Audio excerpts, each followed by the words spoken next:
इसलिए हमने पहले भी एक जगह कथा में, मुंबई की कथा में एक बात कही थी, आज फिर कह रहे हैं।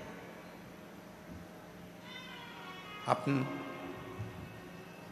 मुंबई की कथा में एक बात कही थी, वो भी थोड़ी विवाद में रही, परंतु आज हम फिर कह रहे हैं।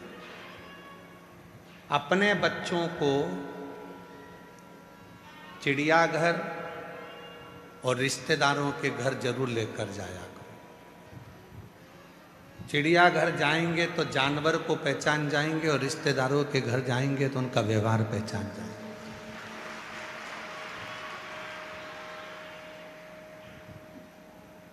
इस बात का बुरा लग गया था, हमने मुंबई में कहा था कि तुमने रिश्तेदारों को जानवर से घोषित कर दिया। हम नहीं कह रहे हैं, हम तो कह रहे हैं व्यवहार पहचानने के।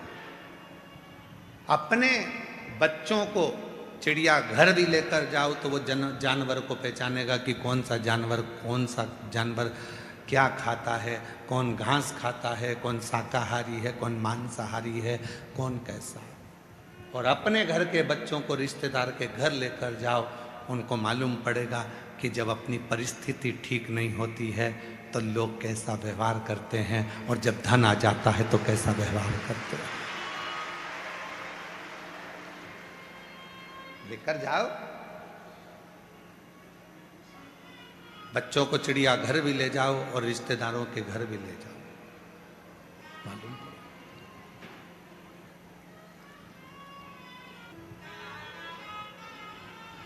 किस तरह का व्यवहार है उनका।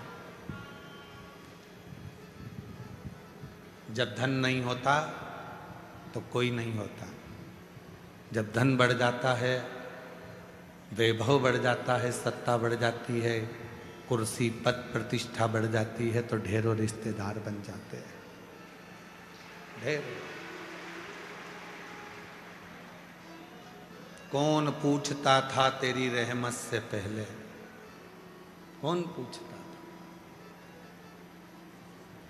जब तक तूने कृपा ना करी तब तक कोई ना पूछा, और जब तेरी रहमत होना प्रारंभ हो गई तो लोग कहने लगे ये तो मेरे अपने हैं, मेरा रिश्तेदार, मेरा नातेदार, मेरा कुटुंबी, मेरा अपना। कौन पूछता था तेरी रहमत से पहले, कौन पूछा?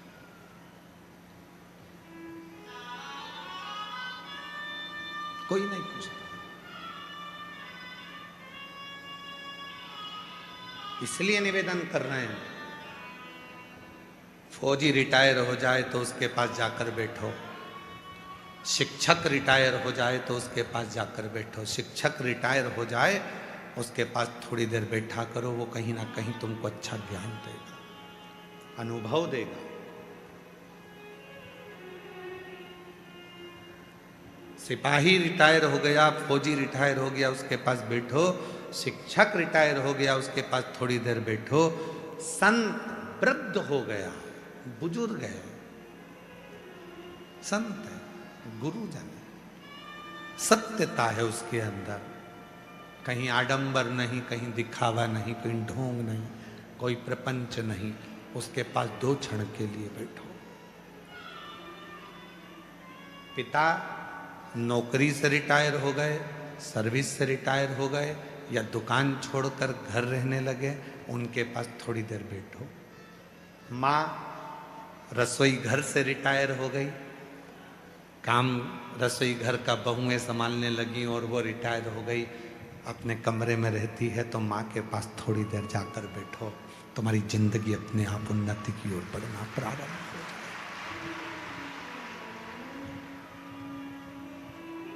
हम नहीं बैठते,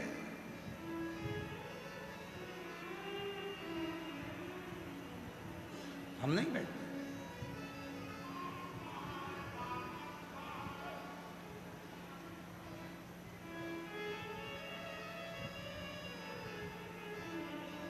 हमारा नियम है,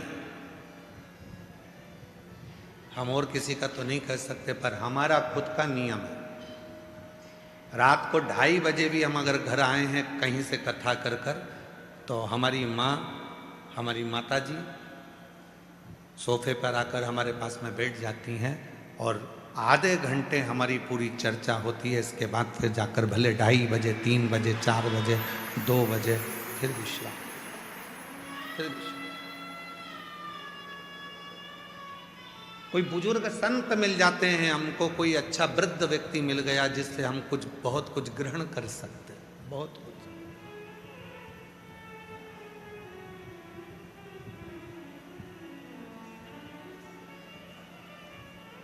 जैसे कल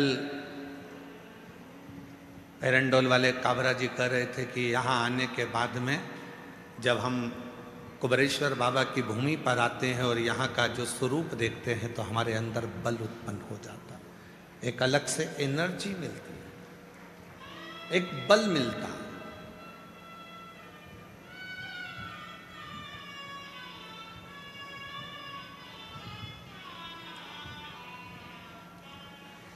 न्यू जर्सी अमेरिका से जो यजमान आए हैं ललित दीप्तेश पटेल जी, परसों के दिन वो कह रहे थे कि मेरे साथ में मेरे परिचित भी आए हैं, परिचित आए।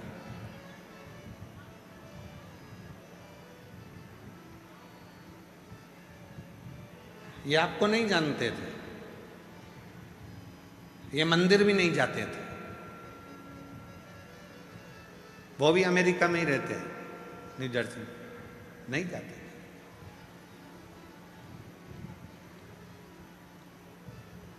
एक बार मैंने उनको थोड़ी सी कथा की लिंक दिखाई और उन्होंने कथा सुनना जो चालू करा अमेरिका में, उनका मन हुआ आप जा रहे हैं भैया तो हम भी आपके साथ चलेंगे, और वो दोनों बहनें दीपेश जी के साथ यहाँ पहुंची अमेरिका से। लगन जुड़ गई। आप किसके करीब में बैठ रहे हैं, किसके पास बैठ रहे हैं?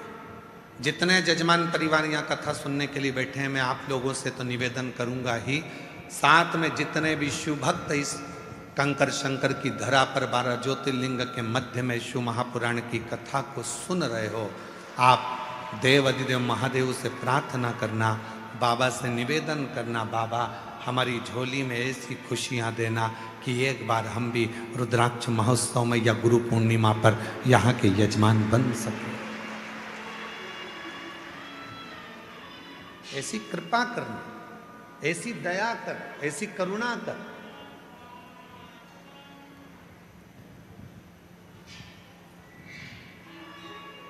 जिस भाव से आप यहाँ आए हो, भाव आपका वो देवाधिदेव महादेव पूर्ण कर।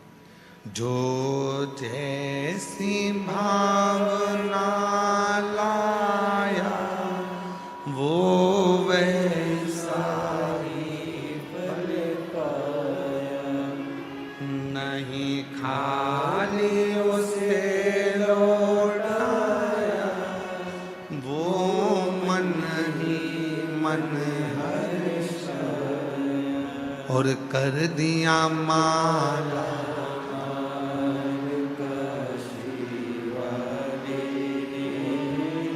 लुटा दिया भंडार का।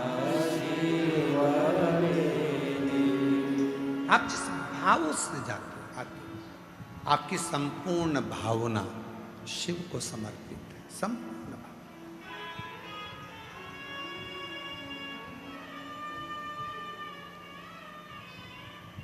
जब हम भीतर कुबरेश्वर बाबा की छतरी के अंदर जाते हैं और छतरी में बैठकर बाबा कुबेर भंडारी को जब जल अर्पित करते हैं, उसकी साधना आराधना करते हैं, तो उससे यही प्रार्थना करते हैं। अंदर बैठकर हम कुबेर भंडारी से यही कहते हैं कि तेरे दरवाजे पर आए, तेरे, और तू इन पर इतनी कृपा करना, इतना भंडार भरना कि ये दोनों हाथों से लुटाते रहें और तू इनके ऊपर हजारों हाथों से लुटाता है।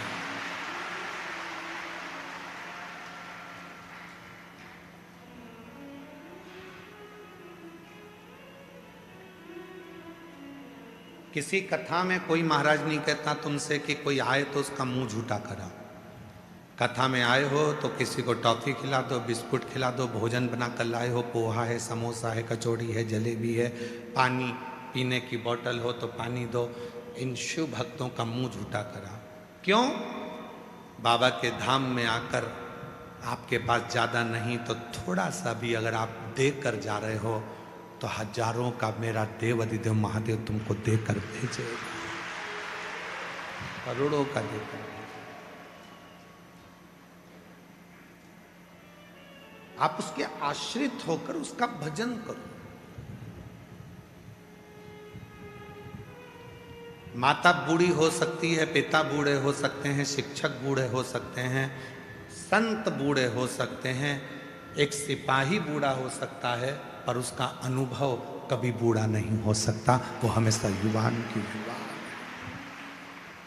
अनुभव कभी बूढ़ा नहीं होता। और वो न्यू जर्सी से, अमेरिका से जो मेरे भाई आए हैं जजमान, उनके साथ 2 महिलाएं जो आई हैं, जब एक दिन की कथा, कहाँ बैठी हैं वो दोनों माताएं? न्यू जर्सी वाले, अमेरिका से। हाँ, ये दोनों बहनें पहली बार अमेरिका से आई हैं और पहले दिन की कथा सुनी और दूसरे दिन कार्यालय में जाकर कहती हैं कि अगली कथा के यजमान का नाम हम दोनों का लिख दीजिए, हमें यजमान का। मैं साधुवाद देता हूँ आपको, प्रणाम करता हूँ, आपके भीतर विराजमान शिव को नमन करता हूँ। भक्ति, विश्वास,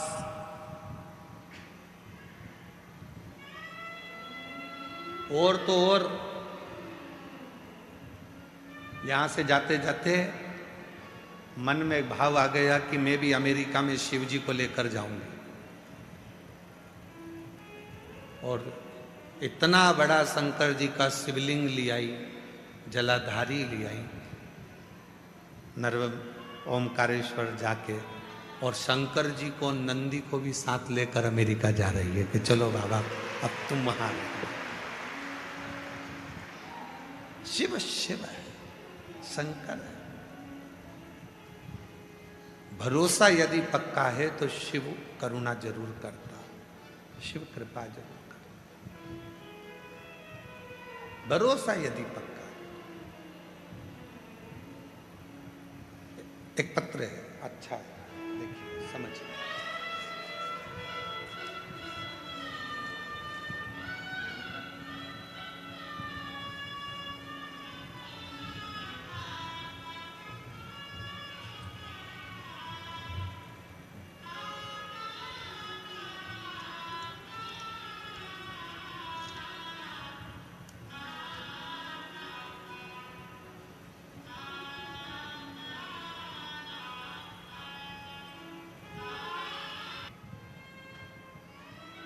भक्ति करो, मना नहीं है।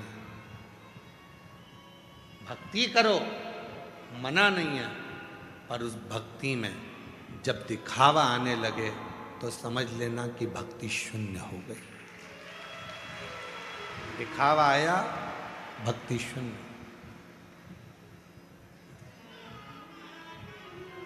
दूसरे की भलाई करो, मना नहीं है, पर दूसरे का बुरा करने का मन में आने लगे तो समझ लेना कि तुम्हारे माता पिता के संस्कार शून्य हो गए।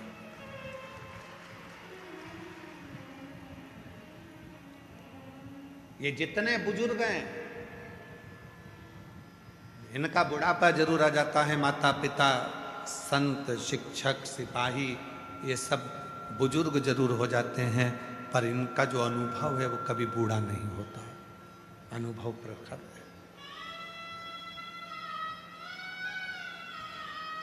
और वही बूढ़ा नहीं होना चाहिए।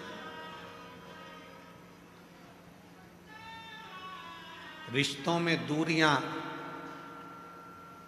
और शरीर में झुर्रियां ऐसे ही नहीं आ जाती हैं। रिश्तों में दूरियां अगर आती हैं तो उसका भी कोई कारण होता है।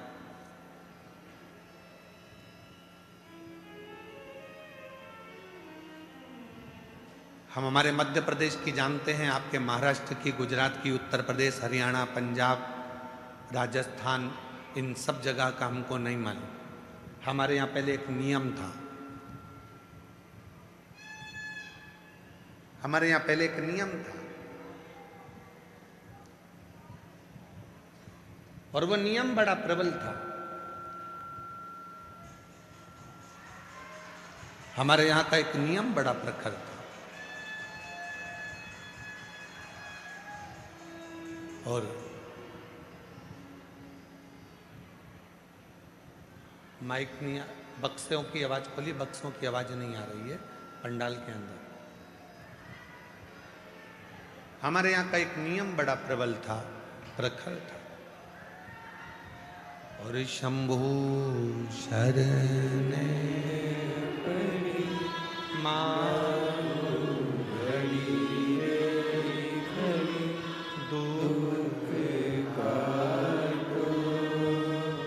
दया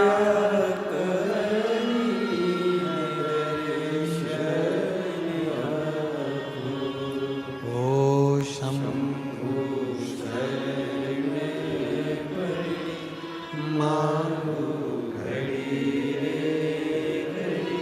दुख काटो दया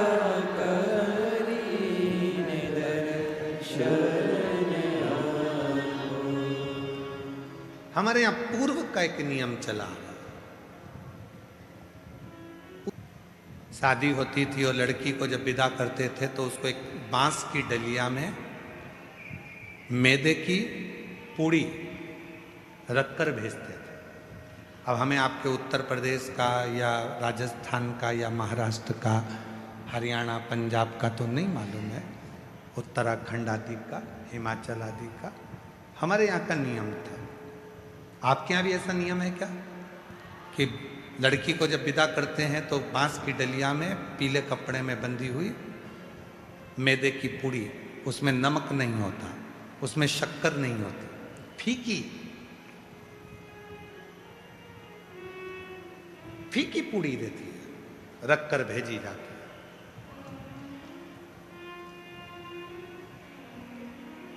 क्यों भैया, उसमें नमक क्यों नहीं डाला, उसमें शक्कर क्यों नहीं डाली, तुमने फीकी क्यों दे दी? उसका एक कारण, वो फीकी पूड़ी इसलिए भेजी जाती थी कि लड़की के माँ बाप वो फीकी पूड़ी लड़के वालों को इसलिए देते थे, समधी को, समधन को, हमने हमारी बेटी एकदम जैसी मैदे की पूड़ी है वैसी ही फीकी भेजी है। अब आपके घर के जो संस्कार हैं वो दोगे, नमक दोगे तो नमक और शक्कर